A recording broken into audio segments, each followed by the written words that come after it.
Trump का Hormuz ultimatum और आधी रात को गूंजा पाकिस्तान का फोन।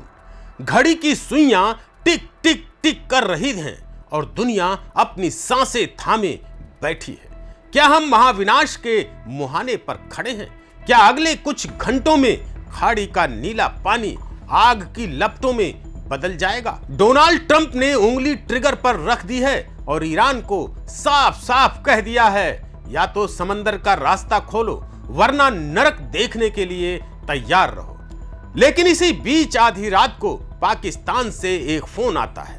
अमेरिका के उपराष्ट्रपति जेडी वेंस लाइन पर हैं। सामने ईरान के विदेश मंत्री हैं और बीच में खड़ा है एक ऐसा नाम जिसकी किसी ने कल्पना भी नहीं की थी। तो क्या ये इस्लामाबाद अकार्ड दुनिया को तीसरे विश्व युद्ध से बचा पाएगा, या फिर मंगलवार को रात्रि में सब कुछ खाक हो जाएगा? नमस्कार साथियों, स्वागत है आपका YBN नेशनल में और मैं हूं आपका दोस्त अजीत आनंद। आज की कहानी किसी हॉलीवुड थ्रिलर फिल्म से कम नहीं है। एक तरफ दुनिया के सबसे शक्तिशाली देश का वो राष्ट्रपति है जो झुकना नहीं जानता, और दूसरी ओर एक ऐसा मुल्क जो टूटना मंजूर करता है पर पीछे हटना नहीं चाहता। बीच में फंसा हुआ है दुनिया का सबसे अहम समुद्री रास्ता, स्ट्रेट ऑफ हॉर्मुज। अगर ये बंद रहा तो आपकी गाड़ी का पेट्रोल और घर का बजट आग पकड़ लेगा, और अगर खुला तो शायद अमन की गुंजाइश होगी। लेकिन सस्पेंस ये है कि क्या ट्रंप की रेनिंग हेल वाली धमकी काम करेगी? आज की इस स्पेशल रिपोर्ट में हम उस सीक्रेट डील की परतें खोलेंगे जो बंद कमरों में बुनी जा रही है। तो साथियों, माहौल को समझिए। डोनाल्ड ट्रंप ने पहले सोमवार तक का समय दिया था, सोमवार शाम तक का समय दिया था, लेकिन फिर अचानक 20 घंटे और बढ़ा दिए गए। अब नया डेडलाइन है मंगलवार की रात्रि तक। ट्रंप ने साफ लफ्जों में कहा है कि अगर हॉर्मुज जलडमरू मध्य नहीं खुला तो ईरान के एनर्जी और ट्रांसपोर्ट इंफ्रास्ट्रक्चर पर ऐसी स्ट्राइक होगी जो इतिहास ने नहीं देखी होगी। सोचिए, अगर ईरान के तेल के कुओं में आग लगती है तो दुनिया की अर्थव्यवस्था पर क्या असर होगा? लोग डरे हुए हैं। मिडिल ईस्ट के आसमान में फाइटर जेट्स की गूंज बढ़ गई है, लेकिन ईरान का जवाब क्या है? तेहरान से खबर आती है कि हम दबाव में झुकने वाले नहीं हैं। सस्पेंस गहरा गया है।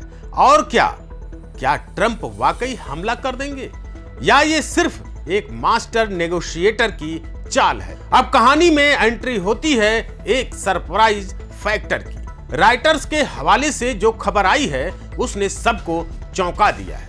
जब पूरी दुनिया सो रही थी तभी पाकिस्तान के आर्मी चीफ असीम मुनीर जाग रहे थे। वो पूरी रात फोन पर थे। एक तरफ अमेरिका के भावी उपराष्ट्रपति जेडी वेंस और स्पेशल एनवाय स्टीव विटकॉफ, तो दूसरी ओर ईरान के विदेश मंत्री अब्बास अराक्ची।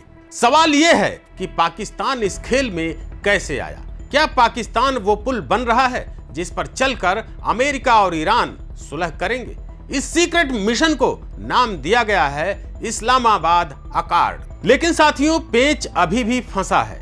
ईरान ने एक ऐसी शर्त रख दी है जिसने व्हाइट हाउस के पसीने छुड़ा दिए हैं। तो चलिए अब इस रहस्य से पर्दा उठाते हैं। आखिर उस 45 दिन के प्लान में क्या छिपा है? पहला चरण, एक तुरंत युद्ध विराम यानी सीज फायर, यानी बंदूकें शांत होंगी, मिसाइलें थम जाएंगी। दूसरा चरण, एक कॉम्प्रिहेंसिव एग्रीमेंट यानी एक स्थायी समझौता। लेकिन असली ट्विस्ट यहां है, ईरान ने साफ कह दिया है कि टेम्परेरी सीज फायर के बदले वो हॉर्मुज का रास्ता नहीं खोलेगा। ईरान का कहना है कि रास्ता तभी खुलेगा जब समझौता पक्का और परमानेंट होगा। अब गेंद ट्रंप के पाले में है।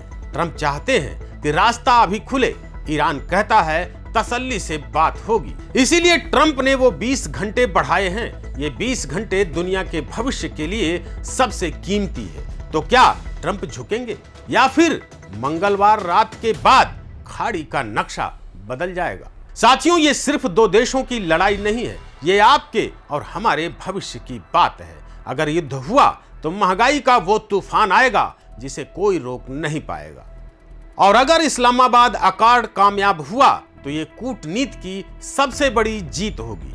आपको क्या लगता है, क्या डोनाल्ड ट्रंप अपनी राइनिंग हेल वाली धमकी को सच करेंगे या फिर पर्दे के पीछे कोई बड़ी डील हो चुकी है? अपनी राय कमेंट बॉक्स में जरूर दें। और अगर आपको हमारी ये रिसर्च और बेबाक अंदाज पसंद आया हो तो YBN नेशनल को सब्सक्राइब करें और इस वीडियो को इतना शेयर करें कि हर किसी तक यह जानकारी जरूर पहुंचे। जय हिंद, जय भारत।